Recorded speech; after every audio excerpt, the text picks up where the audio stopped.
예, 창원시 김달직문학관입니다. 시인과 독자의 만남 42번째 행사를 열겠습니다. 오늘의 초대 시인은 김종은 시인과 이주원 시인이 되겠습니다. 저희가 본 사업을 하는 그 사업 목적과 기획 의도를 말씀드리겠습니다. 첫 번째는 문화 공동체 가치입니다. 전국 시인과 지역 시인이 한 회차의 프로그램에 동시에 초청되어서 중앙문단과 지역문단의 경계를 허무는 한편 상호 텍스트 교류를 통한 지역문학인 창작 역량 강화, 시문학 공동체의 가치관과 태도, 관념에 관한 자각 혹은 공유의 뜻을 두고 있습니다. 또 한 가지는 문학 간의 사회적 기능 강화입니다. 문학 소통 구조의 열린 체제 확산에 기여하고자 합니다. 성인 평생교육 기능의 1조에서 삶의 질 향상에 기여하는 한편 독자 참여형 세미나로서 시낭송을 통한 감동과 기쁨, 정신적 만족과 마음의 풍요를 누리게 하고자 함의 뜻을 두고 있습니다. 본 행사는 저희가 제1회부터 시작을 했습니다. 2007년이었습니다. 지금 2020년 한국문화예술위원회 한국문학관협회 문학관 상작가 지원사업의 일환으로 제42회에 이르게 되었습니다. 코로나19 상황에 의거해서 비대면 동영상 촬영해서 서정시학 TV에 유튜브로 탑재하는 것에 저희가 목적을 두고 오늘 행사를 독자들과 함께 공유하도록 하겠습니다. 네, 시인과 독자의 만남 42번째 또 2부 순서입니다. 시간과 두 번째 초대 시인은 서울에서 내려오신 먼 길 오신 김종훈 교수님이십니다. 김종훈 시인에 대해서 양력을 간단하게 읊어드리고 소개해드리겠습니다. 김종훈 시인은 고려대학교 국어국문학과 같은 대학원을 다녔고 2008년 한국근대시 서점 기원가 번역으로 문학박사학위를 받았습니다. 2006년 창작가 비평에서 평론가로 2013년 서정시학에서 시인으로 등장하였습니다. 실천문학, 시와시, 서정시학 편집위원을 역임했거나 하고 있으며 젊은 평론가상, 조지은 문학상을 수상했습니다. 한국 근대서정시의 기원과 형성, 미래의 서정에게 정밀한 시 읽기 등의 저서가 있으며 상위대학교를 거쳐 현재 고려대학교 국어국문학과에서 학생들을 가르치고 있습니다. 여러분, 김종훈 시인입니다.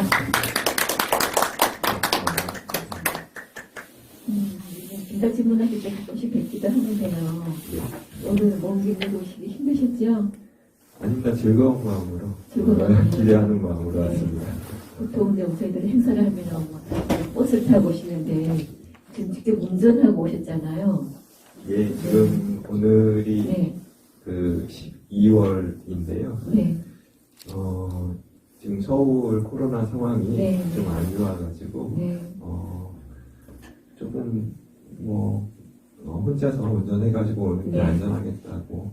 지금부터 또 마음이 안 편하시고 오래 와주셔서 또 저희들 초청에 응해주셔서 감사하고요. 문학직 때 와서 이렇게 하는 거라는 오늘은 시안노다 초청시인으로 오셨는데 오늘 소감을 한번 잠깐 간략하게 한번 들어볼까요?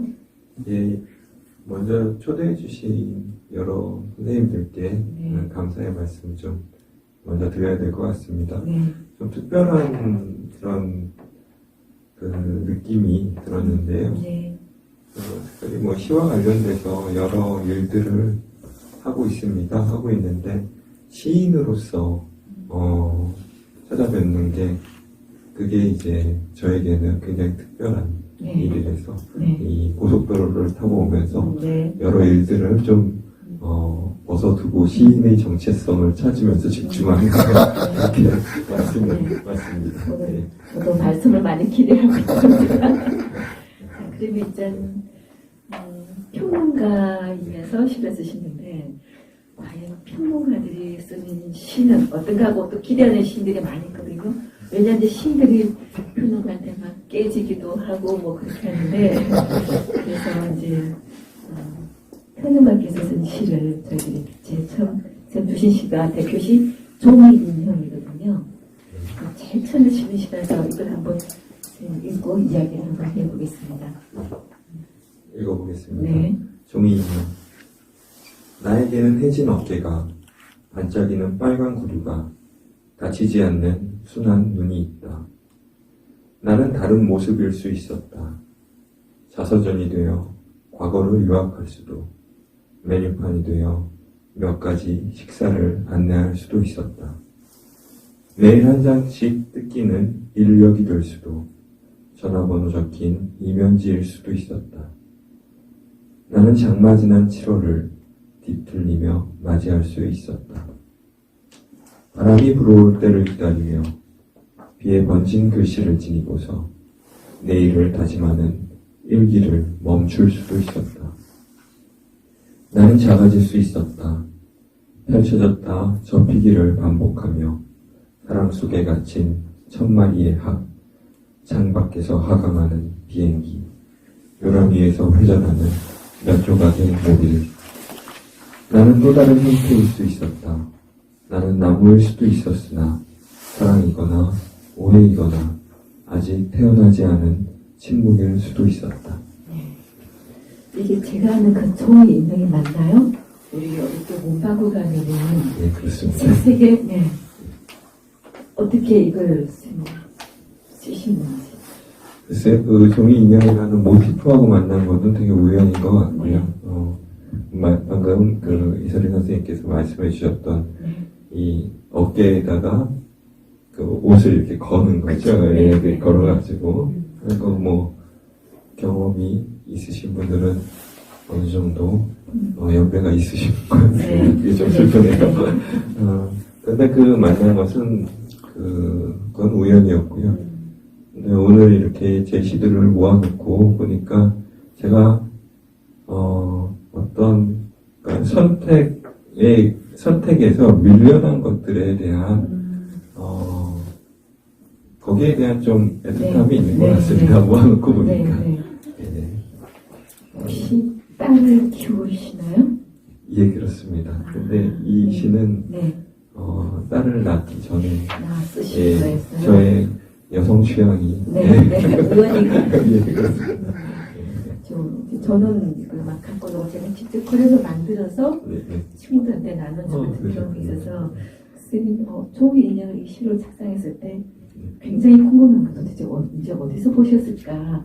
완전 제가 선생님 연령대를 아니까 갖고 놀지 않았을 텐데 그렇게 생각하면서 읽었는데 종이 인형에서 저는 다치지 않는 순간 눈에 참 그 인형들이 밤이라도 잠을 자고 노를 못 감잖아요. 그렇죠. 그래서 1년 이 산행에서 굉장히 마음에 와닿았거든요. 다치지 않는 순간 눈. 감사합니다. 이제 시를 쓰고 그렇게 어떤 주변에서 밀려난 것들을 시로 쓰신다 했었는데 근데 지금 평론가로서 활동을 하고 계시잖아요.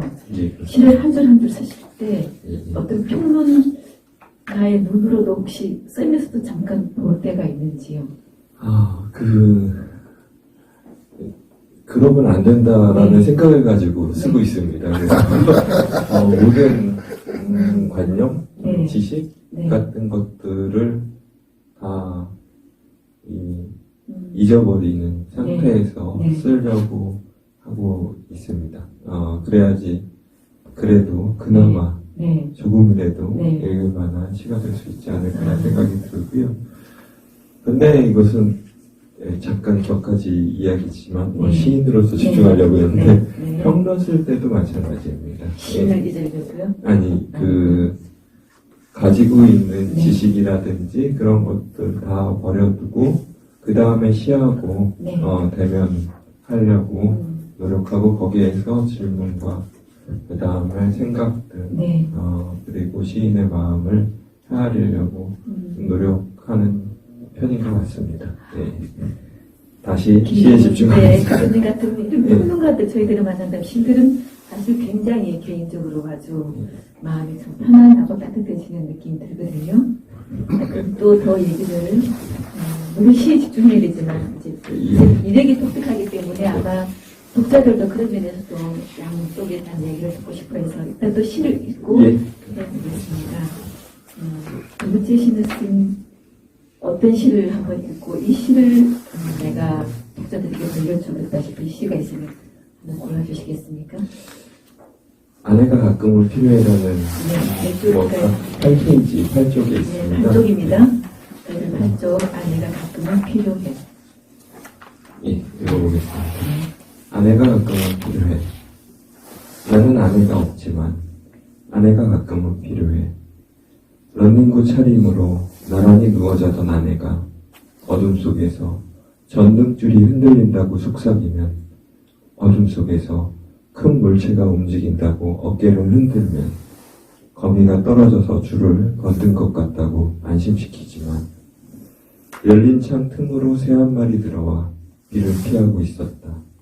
두 다리를 잡아도 가만히 있더니 창문 밖으로, 비 오는 창문 밖으로 던질 때 날개를 파닥거리며 깃털을 몇 개 안에다 떨어뜨린다. 아내는 기특하다고 내 머리카락을 쓰다듬는다. 별들과 고요와 햇살뿐만 아니라 런닝구와 거미와 전등줄도 아내가 가끔은 필요해. 위험과 비범과 상징이 함께 가슴 안에 들어있는 것 같아. 나랑 함께 사는 것 같아. 나랑 함께 자고 깨는 것 같아. 이게 아내가 없지만 했다가 또 아내가 나오거든요. 네. 부정이에요, 부정인가요? 이 시는 결혼하기 전에 네. 혼자 살 때 썼던 시인데요. 네.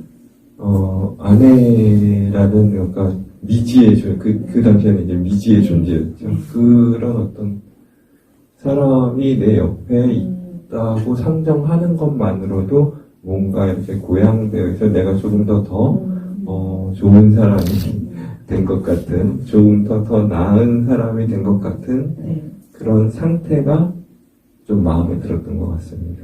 그 결혼 전에 쓰신 예, 그렇습니다. 예. 아, 그럼 원래 차도 다 상상이겠죠. 그죠? 새 한 마리 그렇죠. 들어가. 네, 실제 새가 들어오진 않았는데, 네, 그렇습니다. 이런 상상을 하면서, 네. 아내가 있으면 이렇게 해주었을 텐데, 네. 지금 어떻게 그렇게 잘 해주고 계시는지. 부족할 따름이죠. 그런데 뭐 아내가 네. 이 시를 네. 보고 네. 좀 걱정이 되긴 했었습니다. 네. 혹시 뭐 또 뭐 오해를 하지 않을까. 그런데 읽고 네. 그래도 별 이야기 없이 좀 좋아하는 것 같아서 네. 내심 그래도 안심이다. 이거를 결혼한 다음에 또 네. 나중에 뭐 어디 발표도 할 수 있고 예. 뭐 시집에도 실을 수 있겠구나 네. 라는 생각이 좀 들었었습니다. 그 시인들이 예. 상상으로 어떤 상황을 만드는 경우도 있고, 실제 자기 이제 상황을 쓰는 경우도 있는데, 어떤 시는 이제 시에서 아내를 이렇게 수장, 이렇게 나무 목장이라 하나요? 수목장, 네. 수목장을 하고 이렇게 시가 있었거든요. 아, 네. 근데 물어보니까 아니라고 말한 적이 있어서, 그런 경우에는 시의 상상은 어디까지 한계가 경우도 있더라고. 일단 선생님 의견을 한번 물어보고, 그때도 우리가 굉장히 감동을박이 좀 많았었는데, 수목장 진짜 시켜요. 네. 근데 시에서는 아내를 수목장 했는데, 예. 실제는 너무 멀쩡히 살아계신 거예요. 네. 그럼 우리가 소설은 상상인데, 네. 이 시도 허브가 어디까지 쌤 입장에서는 실제 허용이 어디까지 허용이 된다고 생각을 하시는지. 어디까지죠? 네. 왜냐면 개인적으로 개인적으로 시를 생각하실 때. 일단 아내를 수목장 시킨다라는 건 제 상상 영역 바닥에 감히 그럴 수는 없을 것 같고요. 그리고 제가 생각하는 그 시적 허용은 어디 그 범위, 어떤 소재를 네. 취하고 그리고 어떻게 말을 뒤트느냐 또 뭐 중요할 수는 있지만 네. 그렇게 뒤틀고 그리고 어디까지 그러니까 규칙을 벗어나는 것의 이유, 즉 네. 필요성이 얼만큼 공감 가능한지에 네. 대해 그 부분이 더 중요하지 않을까라는 그런 생각이 듭니다. 즉 어떻게 보면은 자기 과시를 위해서 네. 시적 허용을 하는 네. 그러니까 시적인 규칙을 위반하는, 시적인 것이 아니라 언어의 규칙을 위반하는 경우도 있는데, 그런 경우에는, 결국에는, 오래 익히지도 많이 익히지도 네. 않을 것 같습니다. 예, 그런 생각은 가지고 네, 있습니다. 게스트님들 개인적으로 시를 쓰는 입장에서는 너무 그렇게 나가는 것보다는 실제 가능한 맞게 또 어떤 시인들은 아버지가 목사였는데 다음 시편 보면 또 아버지가 농부였다고 쓰는 시인들도 있어서 이렇게 시를 공부하는 분들이 이제 저도 질문 받았는데 과연 시가 상상으로 완전 해도 괜찮은지 예. 이런 분들이 들어 계셨거든요. 저는 너무 나가도 좋다고 생각합니다. 네, 너무 네. 나가도 좋은데 네. 그 너무 나가는 것은 필연성이 있어야 된다고 있어야 생각합니다. 된다. 네. 네. 알겠습니다. 자, 그러면 아내가 가꾸는 피로회를 어떤 그런 상상으로 이렇게 했으면 하는 상상으로 썼다는 시는 얘기 들었습니다. 다음 시를 우리 저희들이 읽고 한번 해볼게요. 실제라고 한다면 저는 무슨 제가 쓴 시를 가장 재미있는 시가 뭐냐면은 11쪽이거든요. 저도 야구에 관심이 많아져서인지 흰 포말이 일어나는 그인데 야구 이야기라서 이거 시를 읽고 한번 얘기를 한번 나눴으면 싶었어요. 나도 한번 부탁드리겠습니다. 예. 흰 포말이 일어나는 맥주. 7회가 끝난 뒤 더가웃에 앉아있는 카를로스 델가도 그 눈동자는 쳐다본다. 야구장의 하늘은 원형, 원형의 하늘에서 버블껌 같은 구름이 흘러간다. 나의 조국은 푸에르토리코, 나의 학력은 중졸, 나의 토요일은 원정 경기. 100년 동안 반복되는 야구, 7회가 끝나면 운동장엔 가드 블레스 아메리카. 한 줄기 빛이 담긴 밤을 지나 산맥에서부터 대초원까지 흰 홍알이 일어나는 바다까지 신이여 나의 집, 아늑한 집 조국에게 은총을. 내 앞에는 전광판 그리고 구름. 아직 2회가 남아있고 우리들은 깨트릴 수 있을까? 우리의 탑으로, 우리의 행동으로. 관리인은 그라운드에서 땅을 고르고 베이스라인을 다시 끊는다. 2회를 남겨놓고 노래를 부른다. 맥주가 잠시 스탠드에 놓인다. 공평한 입장에 우리 모두 감사하자. 엄숙한 기대주에 목소리를 높이는 것과 같이 카를로스 델가도의 눈동자, 실밥의 궤적과 부원 투수의 구질을 감상한다. 버블껌을 씹으며 신이 내가 사랑하는 조국에게 은총을 내리는 동안. 야구를 좋아하십니까? 예, 좋아합니다. 네. 지금 창원, 네. 제가 지금 창원에 와 있는데, 네. 롯데를 되게 오랫동안 좋아했었습니다. 네. NC가, 생기기 전에? 생기기 전에. 네. 그런데 이제 팀을 바꾸기가 좀 어렵더라고요. 네. 근데 지금은 아이러니하게, 네. 지금 토론토를 응원하고 있습니다. 그래요? 거기 어떤 선수가 유현진 선수 때문에. 근데 얼마 전에 뉴스에 유현진 선수 안 좋은 얘기가 잠깐 있잖아요. 그렇습니까? 그죠? 네. 저도 롯데를 하다가 지금은 이제 NC라서 저는 NC를 응원하고 있는데 NC가 우승했잖아요. 축하드립니다. 감사합니다. 예. 그러면 이게 이분의 저는 경기를 본 적은 없어서 카를로스 델가도의 경기를 한번 보셨나요? 예, 저하고 동년배로 알고 네. 있고요. 그리고 제가 이제 미국 야구를 보게 된 것은 박찬호 선수 때문에 네. 아마 많은 분들이 그렇죠. 네. 그랬을 것 같습니다. 박찬호 선수하고 거의 동시대, 동년배에 네. 그 활약했던 야구 선수입니다. 그리고 이 선수는 굉장히 꽤나 잘했던 선수이지만 아주 명예의 전당에 네. 그건 잘 모르겠습니다. 남을 만한 어떤 확실한 같은 거 확신은 없습니다. 네. 예를 들어서 이치로 이러면은 네. 남을 것 그렇죠. 같은데요. 네. 이 선수가 남을지는 잘 모르겠습니다. 근데 갸웃하게 되는 그 정도의 어떤 활약을 보였던 선수인데 기억에 남는 거는 하나의 이미지인데요. 보통 네. 우리는 그 프로야구가 이 땅을 고르고 중간에 선 다시 한번 칠하는 게 5회인가 6회 끝난 다음에 중간에. 미국 야구는 그때 7회 끝나고 하더라고요. 근데 그때 이제 가드 플러스 뭐 아메리카 이 노래가 나오면은 미국인들은 뭔가 좀 경건한 뭐 그런 어떤 표정을 짓고 그러는데 그 카를로스 델가도는 3번 타자인가 4번 타자의 중심이었는데 약간 좀 뭐 속된 말로 뭐 좀 껄렁껄렁거리는 그런 어떤 표정을 짓고 그런데 눈빛이 되게 살아있더라고요. 나중에 알고 보니까 일부러 좀 껄렁댔다라는 게 푸에르토리코 그때는 이제 미국하고 지금도 뭐 그렇겠지만 약간이 아니라 그때는 굉장히 갈등의 상태가 있었고 그리고 내가 지금 비록 여기에서 운동을 하지만 정신적으로 지지 않겠다 라는 어떤 그 눈빛이 굉장히 인상적이었습니다. 그런데 거기서 이제 흘러나오는 노래는 뭐 이런 시니어 나의 집 조국에게 은총을 뭐 이런 건데 이게 나의 조국은 아니다 뭐 이런 어떤 노래 가사를 그렇습니다. 네, 그런 그 메시지하고 묘하게 어긋나는 지점이 저에게 되게 깊이 인상에 남았습니다.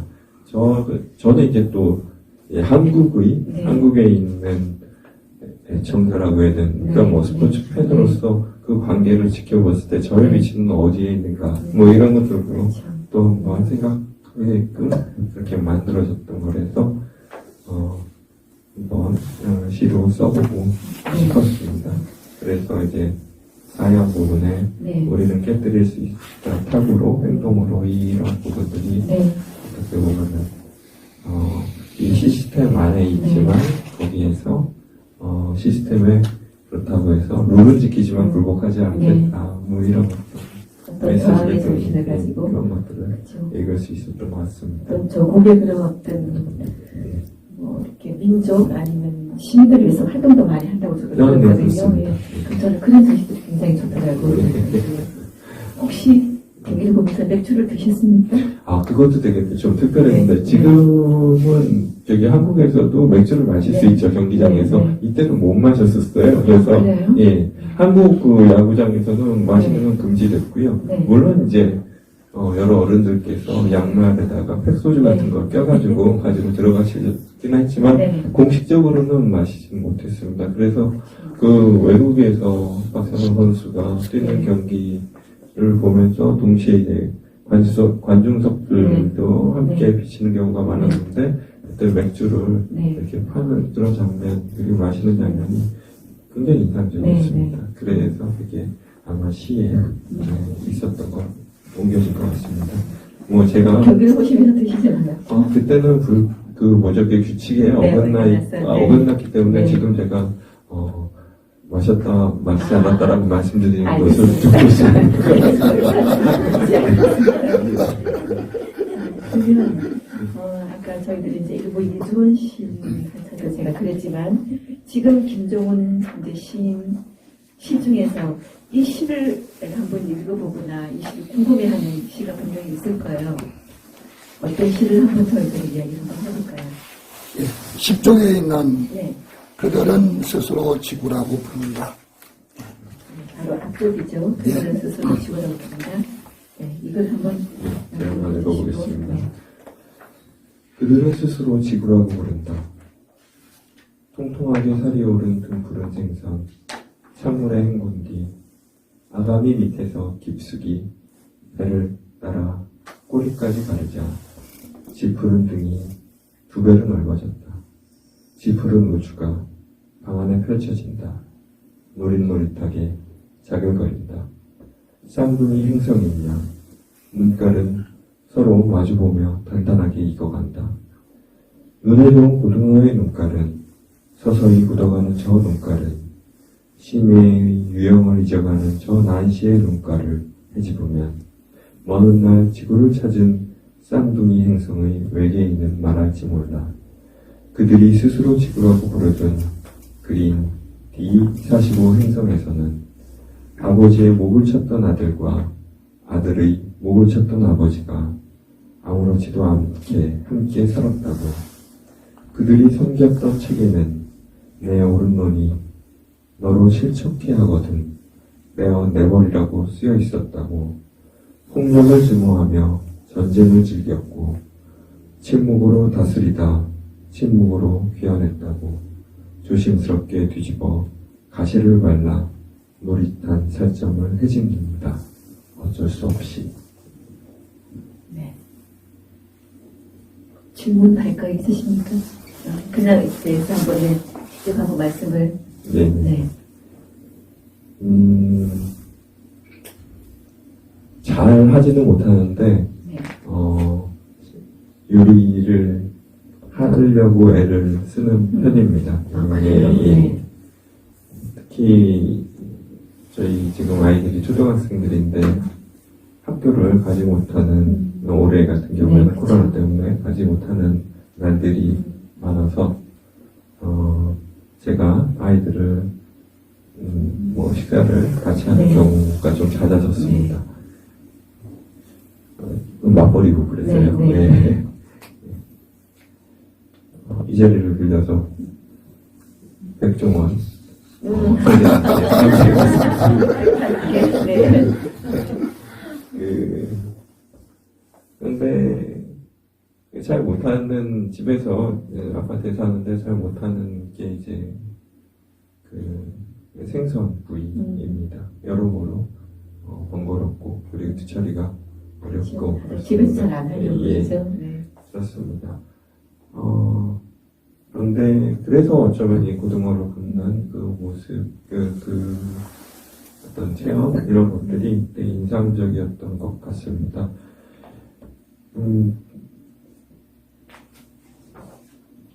그런데 먹으면서 이제 익어가면서 이때 느꼈던 게 그러니까 네. 뭔가 좀 흉포한 일들이 네. 되게 많았고 그러니까 등풀은 네. 고등어의 등이 좀 우주 같다라고 느꼈던 것 같아요. 네. 그리고 눈깔이 이제 행성 같고 뭐 이런 느낌이 네. 들었었던 것 같습니다. 그럼 아버지의 목을 쳤던 아들과 네네. 아들의 목을 쳤던 아버지가 나오거든요. 네네. 이거는 실제 어떤 그런 신화나 러시아 혹시 황제 얘기는? 네, 뭐 황제일 수도 있고 네. 그리고 사회적인 사건일 수도 네. 있고요. 네. 그리고 뭐 지구에서 금기되는 네, 네. 일이긴 하지만 없다고 할 수는 없는 네, 일들이 있지 않습니까? 네. 그런 일들에 네. 대해서 그냥 대표해서 적은 것입니다. 그래서 이 성경 구절 보시는 네, 거죠. 그렇습니다. 그리고 생겼던 책에는 네. 그 기억이 납니다. 네. 그러니까 이 성경 구절이 네. 다른 구절들은 다 썼는데 네. 성경 구절을 쓰고 싶었어요. 네. 그래서 좀 찾아다녔던 것 같아요. 네. 이게 맨 마지막에 들어간 것 네. 같습니다. 저기 네. 지금 눈깔이 나오니까 지금 얼굴에 십자기 같은 하고 네. 또 나오니까 네. 지금 어떤 다른 언론에서 넣으신 건 아니고요. 네, 저는 의도하고 쓰지 그렇죠. 않습니다. 그냥 네. 생각하신 대로. 네. 어쨌든 고등어를 직접 요리를 하시면서 네. 시가 한 편 나온다면은 저도 여자이고 요리를 하는데 과연 제가 요리를 하면서 쓴 시가 있었나 딱 한 편인데 별로 없는 것 같거든요. 네. 저는 좀 천북주거리 전북. 있어서 많은 시인들이 그런 고등에 대한 시가 들어있긴 있거든요. 네. 있는데 완전히 색다른 또 다른 시라서 저한테 잘 들었었고요. 네. 뭐 요거 덧붙여 네. 말씀을 좀 네, 아직 시간 드리면은 있습니다. 네. 그러니까 저는 그 시를 거의 한 평회를 네. 통해서 계속 썼던 것 같아요. 지금도 하시고 있나요? 예, 모임을요? 그렇습니다. 네. 뭐 물론 멤버들은 네. 바뀌었지만 네. 하고 있는데 받았던 피드백 중에서 인상적이었던 게 좀 집에서 좀 나오라고 집에서 좀 나오라고 그 얘기를 많이 들었던 것 같아요. 그 시를 보고 하는 얘기죠. 예, 그렇습니다. 네. 예. 집 바깥에서 좀 산산한 이었습니다. 아마 이 시도 그러니까 그 집안시 아니 얘기도 말씀드리고 예, 그렇겠죠. 근데 오히려 그게 또, 그냥 허정성세하고 막 그렇게 막 하는 시가 아니라 네. 아주 좀 따뜻하게, 그렇죠. 그리고 또 좀 작지만 거기에 어떤 그 가치를 발견하는 그런 느낌 많이 드는 게 김종훈 시인의 시라서 소리도 크게 집안, 나지 않아요? 집안시라고 이렇게 말하는 그 비아냥거림하고는 좀 거리가 먼 것 같아요. 아니, 저도 아주 예, 감사합니다. 그러면 교수님 평론을 쓸 때와 시를 쓸 때 즐거움의 어떤 차이를 느끼시나요? 평론은 즐겁지 않을까요? 제 핑계일 수도 있겠지만 둘 다 괴롭습니다. 둘 다 괴롭고, 네. 그리고, 그래도 뭐가 좀 다른 분들께 보여드려도 네. 누가 되지는 않겠다라고 정도의 어떤 결과가 스스로 판단이 되면 그때 이제 비로소 즐거운 것 같습니다. 예. 시인들이 시를 쓸 때 네. 생각과 평론가로서도 시를 쓸 때 좀 더 비장한 것 같아요. 내가 평론을 쓰니까 네. 시를 좀 더 잘 써야 되겠다는 그런 생각을 가끔 가지신 적이 있는지요?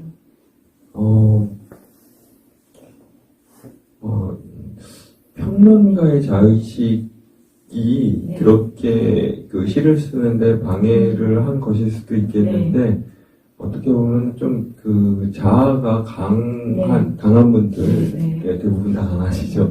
그 강한 자아가, 시를, 시창작을 누르는, 억압하는 네. 것에 대해서 좀 답답했던 경우는 네. 많이 있는 것 같습니다. 거기에 이제 평론가의 자의식도 네. 겹쳐 있을 것 같습니다. 또 이제 시를 근작시를 한번 넘어가 보겠습니다. 저는 이제 근작시로 넘어가서 자유형 제일 처음 근작시편의 자유형이라는 시거든요. 네. 이 시를 한번 읽어보겠습니다. 자유형. 탯줄을 끊고 처음 벌린 입은 음식이 필요했던 것일까? 숨이 필요했던 것일까? 오른팔과 왼팔이 엇갈려 물을 당긴다. 입은 온전히 숨 쉬는데 집중한다. 곡기를 끊고 숨을 거둔 사람을 4명한다. 3명은 시인이고 다른 1명은 시를 썼을 것이다. 팔을 쭉 뻗고 책을 읽거나 비뚤거리는 서체로 글을 썼을지 모른다. 아침 찬거리에 대해 헤엄치며 생겨났던 포말에 대해 아, 오, 우, 아 모음들이 그의 입을 벌렸을 것이다. 양치질 후에 몇 개의 발음을 가지고 산책을 했을 것이다. 눈썹의 굵은 털처럼 걸음 옆으로 풀이 자랐을 것이다. 수영은 아름답다. 오른팔과 왼팔이 언니와 동생 같다. 함께 엇갈리며 물을 남긴다. 물은 밖으로 빠져나간 봄을 바로 잇는다. 숲에도 장마가 시작되었다. 산책로가 곧 덮일 것이다. 자유형 수영을 하는 방법이죠. 예, 수영의 한 방법입니다. 네. 제가 수영을 몹시 좋아하는데요. 네. 요즘 수영장 못 간 지 한 10개월이 코로나 때문에요. 못하죠. 굉장히 아쉽습니다. 이 시를 다시 보니까 또 수영하고 싶네요. 제가 좋아하는 운동이 한 3가지 정도가 있는데요. 하나는 이제 수영이고, 하나는 자전거고, 또 하나는 테니스입니다. 3개의 공통점이 뭘까? 혼자서 이게 다 우연입니다. 뭐 이게 이유가 있어서 운동을 시작하진 않죠. 3개의 공통점이 뭘까 생각을 해보니까 다른 사람이 말을 안 건다라는 거. 그렇더라고요.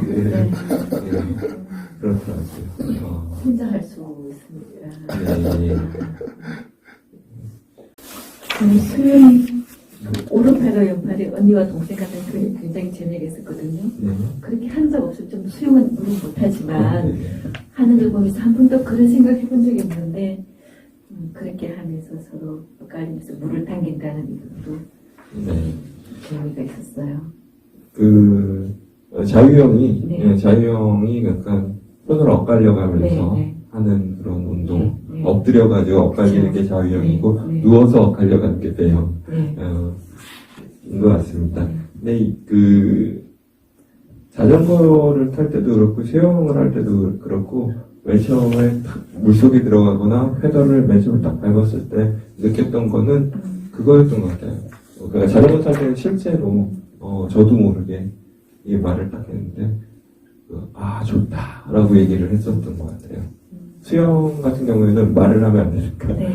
그 느낌이 그대로 충만해서 물속으로 들어가서, 수영을 하는데, 정말 좋더라고요. 행복하다라는 느낌이 되게 충만했었던 그 기억이 납니다. 이것도 어떻게 보면은 아까 말씀드렸던 좀 집 밖으로 나오라는 네, 네. 거하고도 좀 상통하는 것 같습니다. 제가 그 안에 있는 것을 저도 그러니까 즐기면서 답답해했던 것 같아요. 네.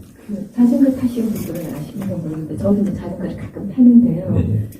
자전거 탈 때 풍경이 가장 아름다워 보인다고 생각하는데 그럴 때 나무는 흔들리는 거랑 제가 운전하고 갈 때하고 다르지. 자전거 탈 때가 아주 그 느낌이 달라요. 네. 아마 지금 타신 분들은 혹시나 자전거를 타시면 자전거를 타면서 그 속도를 한번 느껴보시면 나무가 제일 아름답게 보일 때가 자전거의 속도더라고요. 네. 걷는 것보다 더. 그래서 이제 자전거를 가지고 공감을 하면서 또 다른 시를 시간이 거의 이제 남은 시간이 가져가는 시간에 이 시를 한번은 끝나기 전에 해야 되겠다는 시가 우리가 미처 못한 게 있으면 뭐가 있을까요? 어떤 시를 하나도 우리가 얘기하면 좋을까요? 제가 질문 하나. 네, 질문. 네, 질문이라기보다는 네. 우리 김종훈 선생님의 이제 이 말씀을 들으면서 문득 들었던 생각인데요. 네. 시대를 쭉 보면서 네. 보면은 비유들이 상당히 우리에게 익숙하면서도 익숙하지 않은 방법으로 시를 이렇게 구성하고 있어서 네. 어떤 그 시적 진술과 상상력의 어떤 새로운 면모를 볼 수 있는 즐거움이 있습니다.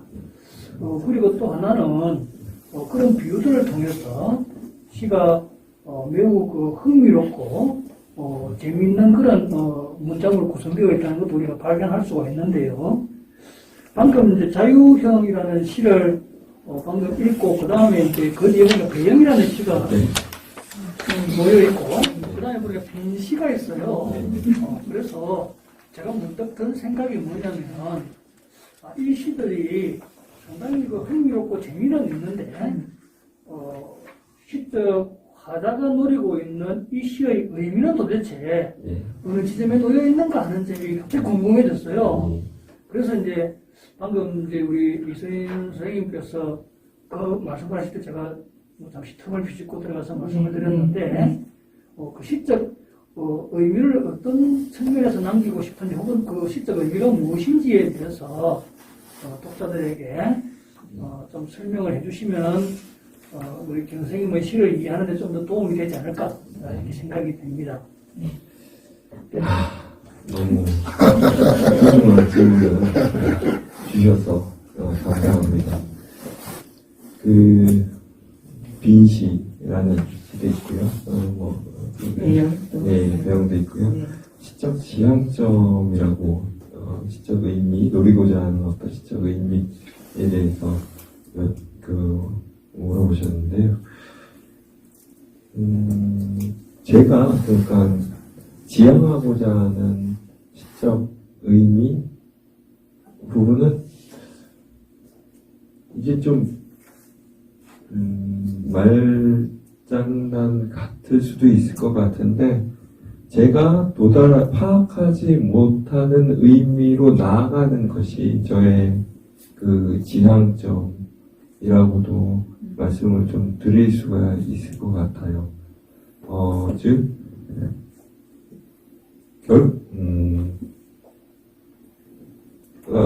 아까 평론가의 자의식도 이렇게 물어보셨던 것 같은데, 제가 이 보고, 의미화하고, 그 다음에 그것들을 분류하고, 이런 것들을 를 가지고 있는 상태에서 그쪽으로 도달하는 것은 저에게는 시를 쓰는 별로 의미가 거기에서는 의미를 못 찾게 왜 그러면 시를 써야 되지에 대한 생각을 가지고 있습니다. 그래서 어떤 제가 가지고 있는 그 영역 바깥으로 한순간이라도 한번 좀 나가봤으면 이라는 생각으로 이 모험이라고 그러면 모험일 텐데요. 그 모험을 감행하고 그렇게 되려면 일단 지금 제가 이렇게 천천히 말씀드리고 있는 일상적인 상태가 이제 우리 보통의 저라면은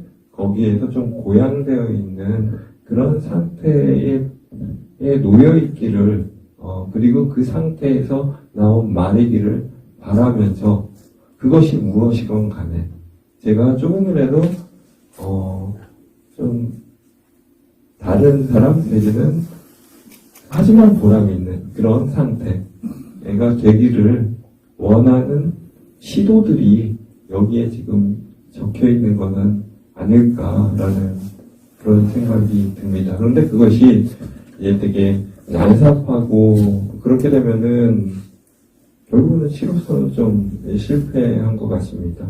난삽하더라도 거기에 어떤 고양의 상태가 없다면은 근데 나중에 그것들이 통일되고 그 다음에 이거는 소통할 수 있을 것 같다. 그러면은 좀 보람을 느꼈던 것 같고 그런 것 같습니다. 근데 대체로 경향을 그러니까 지향하는 의미라기보다는 이제 경향이라든지 이런 것들을 나중에 파악을 하게 되면은 결국에는 뭐 빈시라든지 아니면은 아까 뭐 아내 그 이야기라든지 이런 이야기들은 결국에는 고양된 상태에 다다르고 싶어하는 그런 모습으로 가름을 할 수가 있을 것 같고요. 그 다음에 또 다른 시 같은 경우에 뭐 뒤에 18페이지 오보가 사는 곳 뭐 이런 것들도 결국은 선택되지 못한 것들은 지금 어디에서 살고 있을까에 대한 선택되지 못한 것들에 대한 뭐 무난 인사라고 해야 될까요? 안부 뭐 이런 것들이 저에게는 또 관심사인 것 같습니다. 이렇게 질문을 해주시니까 저도 네. 제 시를 이렇게 좀 가름할 수가 있네요. 감사합니다. 질문을 만족하셨죠? 저희들 시간이 다 돼가서 시는 또 공부되지만 하시기에서 좀 단다면 아까 이제 유조원 선생님께서도 학교에서 강의를 하고 계시고 선생님도 지금 하시니까 문학을 공부하는 또 이제 막문학에 입문한 사람들에게 지금 시도 보면 이렇게 나와 있듯이 창작 교실에 나와 있듯이 어떻게 해야 시를 잘 쓰는지 선생님만의 방법이 있다면 말씀을 좀 전해주시죠. 그 시창작 수업에서 학생들을 상대로 하는 수업에서 뭐 여러 가지 이제 디테일들을 이야기를 하는데 결국에는 한 3가지 정도로 이것도 요약을 할 수가 있을 것 같아요. 일단 자기를 좀 벗어났으면 좋겠다고. 그러니까 자기 초월의 순간을 좀 한 번이라도 초월했으면 좋겠다라는 생각이 그런 이야기를 하고 두 번째는 그런데 그 초월하고 막 말을 하는데 거기에 내가 이거 지금 나 이만큼 잘해 뭐 이런 것들은 다 보인다. 그거 말고 어쩔 수 없이 한 것들 그러니까 자기 희생이 그 안에 좀 있었으면 좋겠다. 그래서 이 어떤 말들을 통해서 다른 사람들도 위안을 얻을 수 있는 것은 자기 과시가 아니라 자기 희생의 말들이 있을 때 그렇다라는 이야기를 하고 그 다음에 무엇보다 또 자기 존중이 있었으면 좋겠다. 근데 어떻게 보면 자기 초월과 자기 존중은 되게 상반되는 말일 수도 있을 것 같은데 결이 조금은 다를 수도 있을 것 같아요. 결국에는 시라는 게 자기 이야기니까 다 앞에 이제 자기가 붙네요. 근데 자기 존중이다라는 건데 그 이야기는 뭐 여러 가지 상황에서 얘기를 했던 것 같아요. 뭐 예를 들어서 제가 배운 거 여기다가 뭐 학식이라든지 아니면 또 뭐가 있을까요? 그 완전히 그런 네, 어떤 네. 지식이라든지 이런 것들을 막 늘어놓는 그런 관념들 같은 경우에는 결국에는 이 관념들 내지는 지식 뒤에 숨어버리는 거 아니냐. 너의 체험이, 네. 너의 기억이, 너의 감각이, 너의 느낌이 이 지식을 앞에다 세우고 숨어버리는 거 아니냐. 그거 자기 존중하는 거 아니냐. 좋은 말씀이네요. 라는 이야기를 네. 주로 네. 하는 것 같습니다. 그러면서 예를 드는 게 뭐 이제 오디션 프로그램에서 네, 네. 심사위원들이 자기 목소리 가지고 있다고 네, 네. 이야기하지 않냐. 자기 존중하는 거 네. 그런 이야기를 네, 감사합니다.